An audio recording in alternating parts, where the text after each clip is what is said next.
Dun dun dun dun dun. Mic check 1 2. Hey, this is Martha with Light Diamond Creative. I'm a biologist and meditation guide, and this is the meditation audio series on YouTube that began in February 2023. We are talking about the 9 chakra meditation, which is of Tibetan Buddhist origin, and sharing scientific information on the effects of meditation. There are special events that I guide. One of them is this month, and also in-person classes weekly. So let me tell you about those real quick.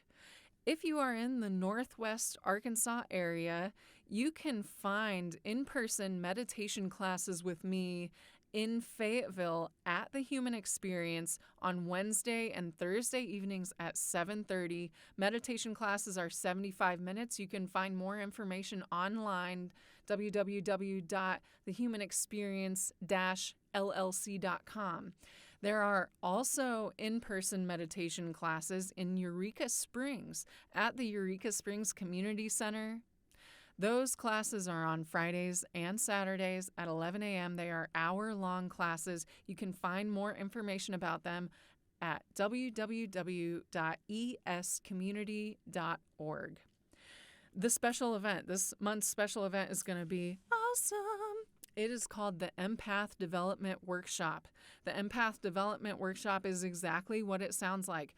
We are going to bring into our awareness the science of the electromagnetic field and what it is like to be an empath on Earth at this time. We will be discussing empathy and discussing how we can strengthen ourselves so that we can navigate a little bit easier, a little bit more in the flow. We can have a stronger field that will protect us and also help others. So that event is going to be really great. We are also going to meditate through the 9 chakra system, and the 9 chakra system is what this whole meditation audio series is about. Okay, so if you haven't listened to the episodes up to this point, I highly recommend going back. Go to episode 1, check it out. Take a whole, do like a binge, a meditation audio series binge. At this point of this episode dropping, there are 8, 9, 10. I think there are 10 at this point, 10 or 11. So plenty of free content for you to benefit from about meditation, the science of it, and actual meditations that you can listen to online for free if you are not available physically to come to class in Fayetteville or Eureka Springs. Light Diamond Creative is on YouTube. Light Diamond Creative is on Instagram. So please feel free to follow, like, subscribe, support the channel, support this free content. The more you engage with it, the more it will show up for other people who might benefit from this material. So thanks for being here. I'm glad that you're listening. Let's dive in. Today we are talking about the collective Hara read and remedy, talking about where humans seem to be right now regarding the space of the Hara. Again, if you have not heard me talk about the Hara, I would go back to the most recent episode. That one is all about the Hara from the 7 and 9 chakra system perspective. So be sure to check that out, the Hara. Talking about the collective energy at the Hara. The key phrase for the Hara within the 9 chakra practice, Buddhist perspective, is personal responsibility, personal mastery. When I think of the collective and this concept, I think of shadow work. I talked about radical self-responsibility in the most recent episode, and I would say that events like trauma, events like the collective 2020 experience has shifted many of us into, well, it's brought us, a lot of us, to the dark night of our soul. So for some of this, the 2020 experience was the toughest we've ever experienced. Now, for me personally, I experienced that a few years earlier, and so I felt like I was equipped to handle the 2020 experience. But not all of us were there. That's partially why I'm sharing this information. I had done my shadow work leading up to 2020 and continued it through the next couple years, which really served me. What is shadow work? So, shadow work is what I call the library of shit. I called it, my personal one, Martha's Library of Shit from A to Z. And shadow work means that I am reading every book and taking responsibility for my past actions and examining the events of my past and the behaviors of others, all for the sake of learning from them so that I can properly integrate lessons and move forward without the weight of all that darkness. But sometimes we need a little slap in the face in order to get us to look at those things. And experiences like 2020, that's a God slap. My personal dark night of the soul, I've explained to a number of people as being a God slap. And sometimes we learn through experiences like that.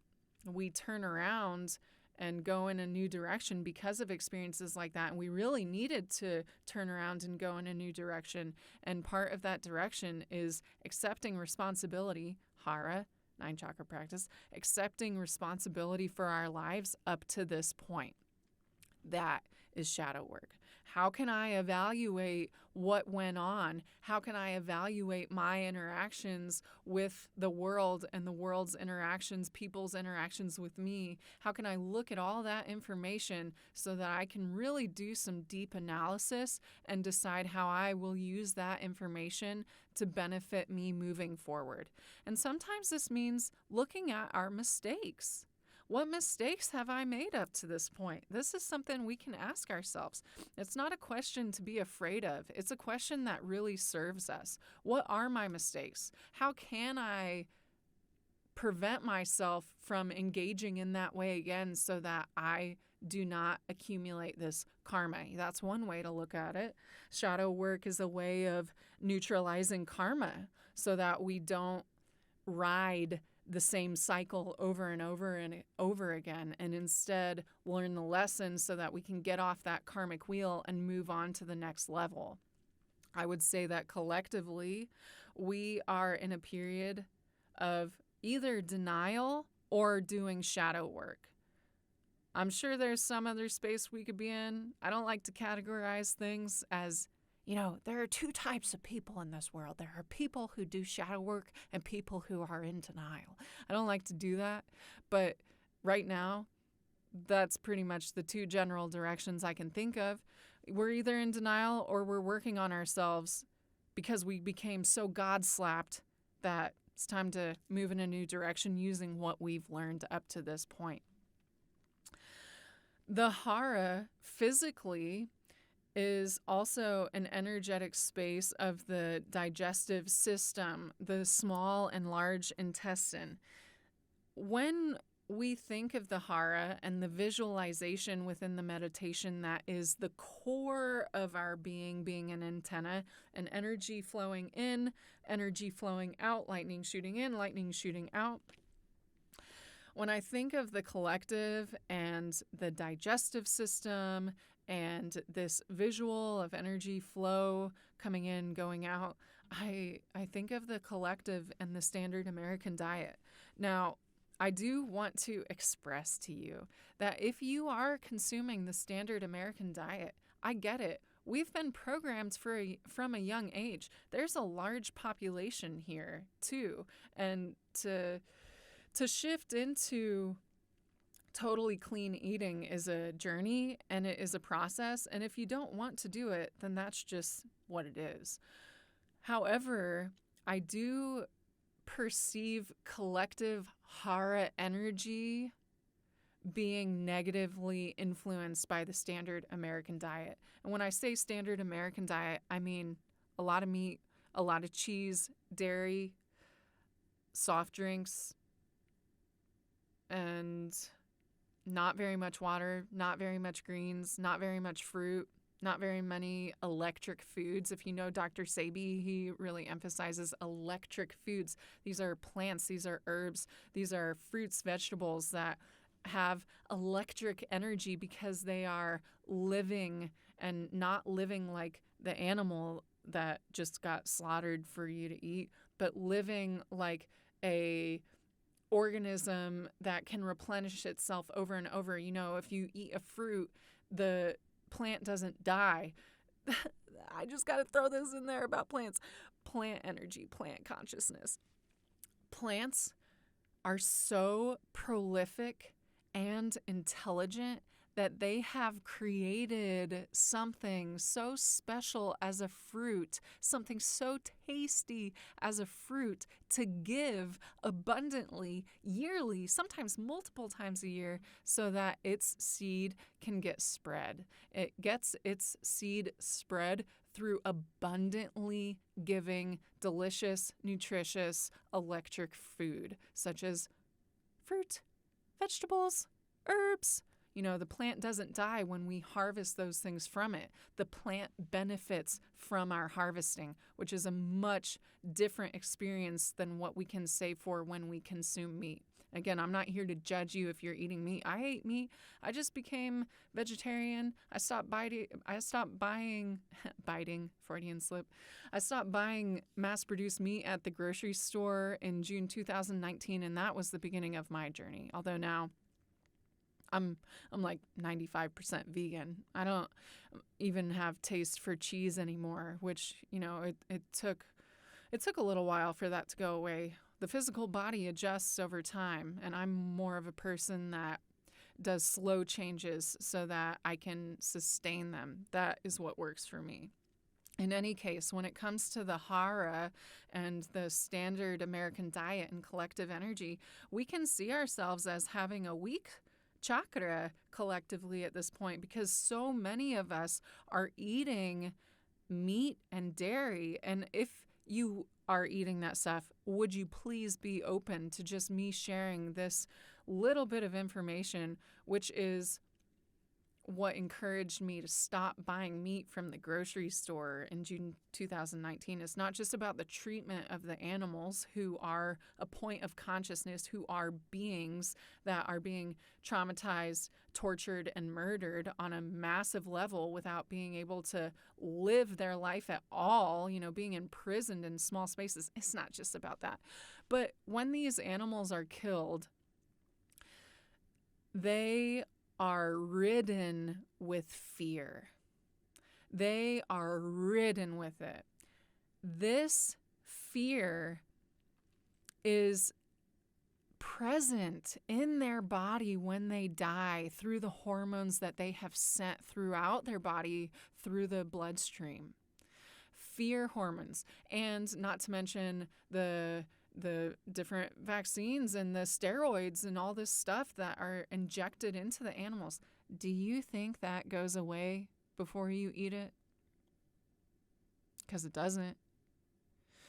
The animals which are mass produced and slaughtered have fear throughout their body along with all the other BS that translates into your body when you consume. What do you think is easier, to get somebody into a state of fear who consumes a lot of mass-produced meat, or to get somebody into a state of fear who eats plant-based, where those hormones aren't present? The energy translates, friend. And again, I'm not here to judge. I'm just letting you know, those are things that really encouraged me to stop supporting the mass meat industry, knowing that I was in a time where the media was definitely trying to get people freaked out. I mean, they're trying to get views, they're trying to get paid. They don't care about you. I'm sorry. They're feeding off of your fear. So yeah, the standard American diet and the amount of meat that most Americans eat it's way too much meat. I mean, just aside from the fact that the fear hormones and all of that stuff is present, I mean, I just can't. I just, what do you think this is doing to the Hara? What do you think this is doing to the digestive tract? Let alone all the fear stuff, the amount of meat, the portion sizes of meat that Americans are advertised to about and often eat. The meat should not take up the majority of space on the plate, even if you do eat meat.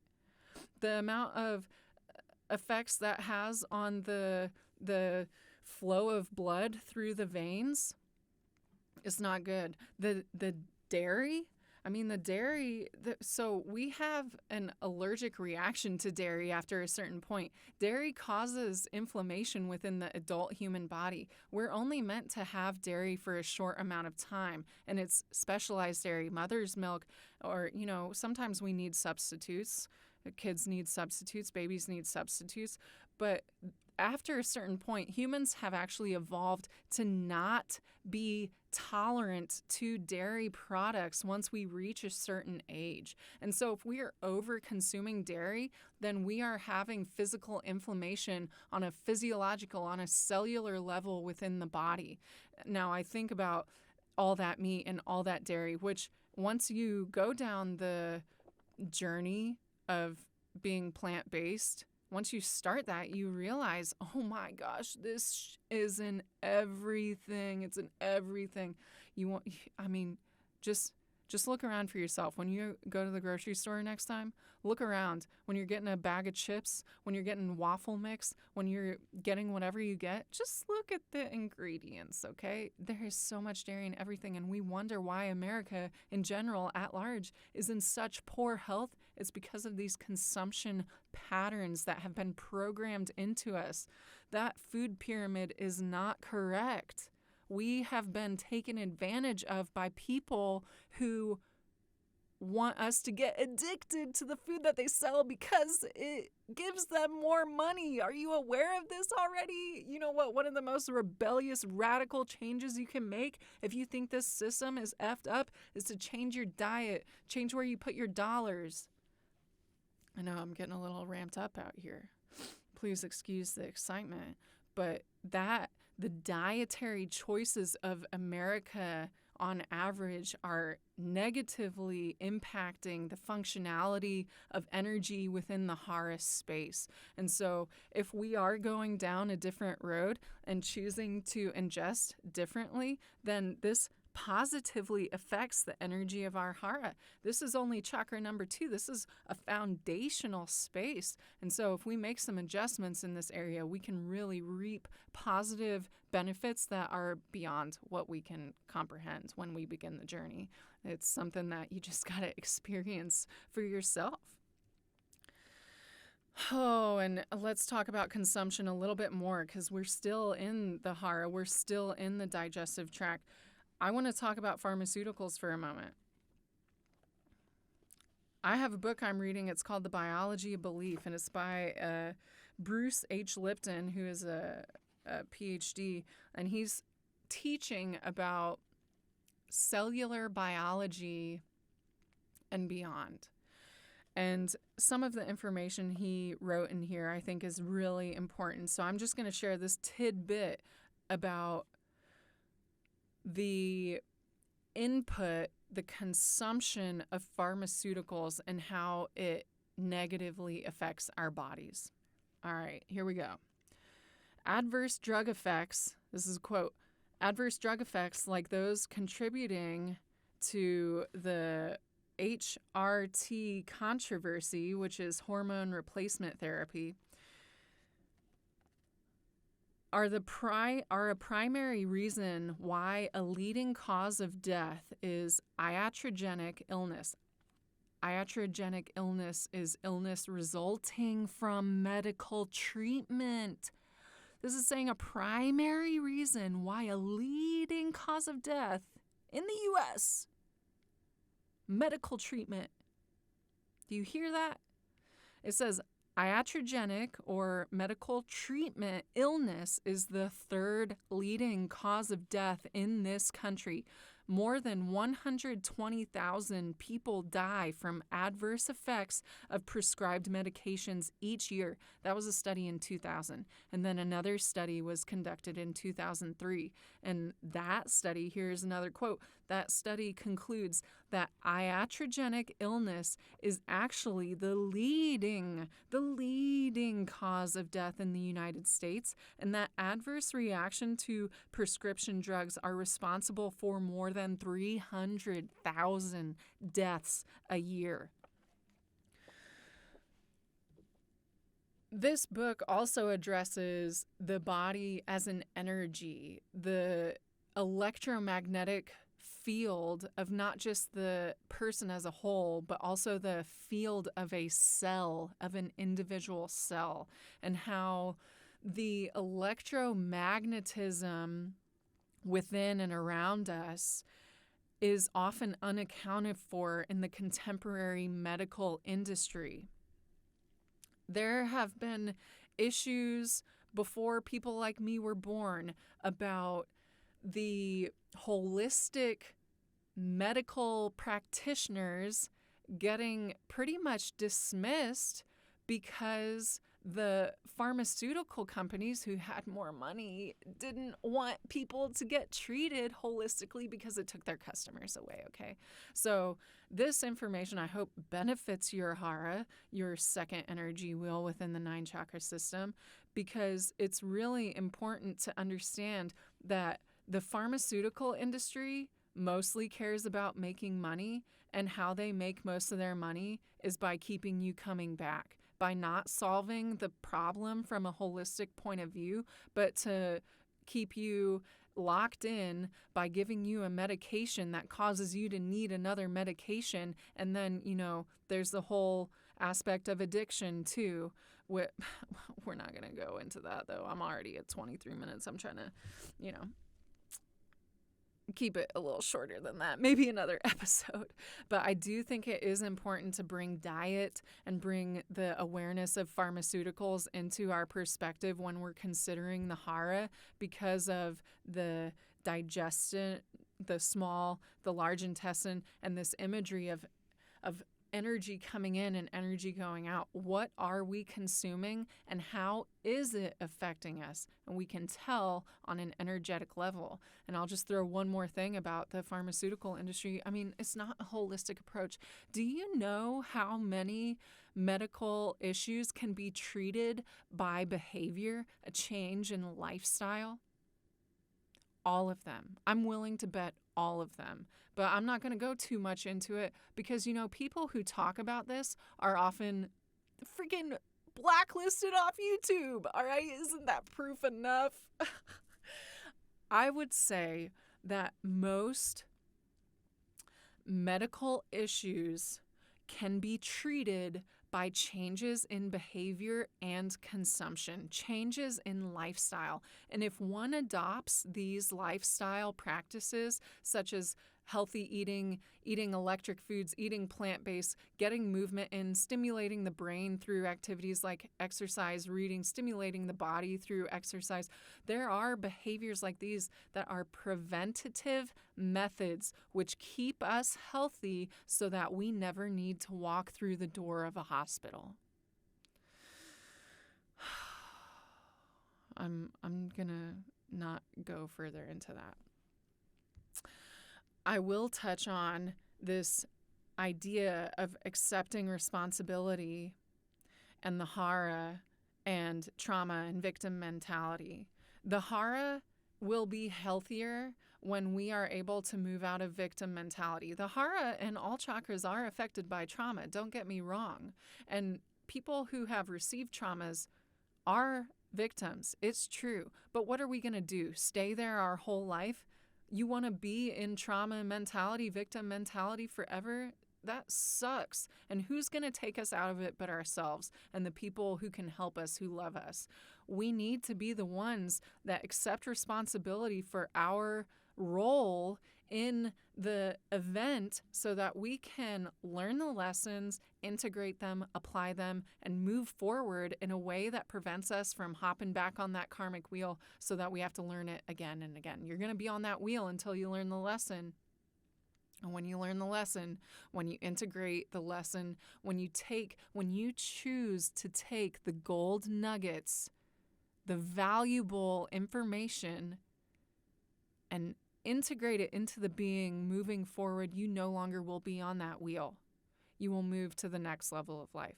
So the Hara is very much to do with getting out of this victim mentality, getting out of trauma and into responsible action, accepting responsibility for the role we play in co-creating our life experiences. Just a few more notes on the Hara and the collective, especially in the USA.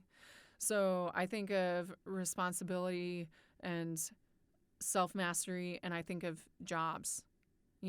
How are we in that regard? Well, I would say that the U.S. is pretty productive. I would also say that we're pretty obsessed with productivity, and capitalism has really driven us to overworking. So I would say that has caused a weakness in the Hara as much as the standard American diet has, which, by the way, the abbreviation for standard American diet is SAD.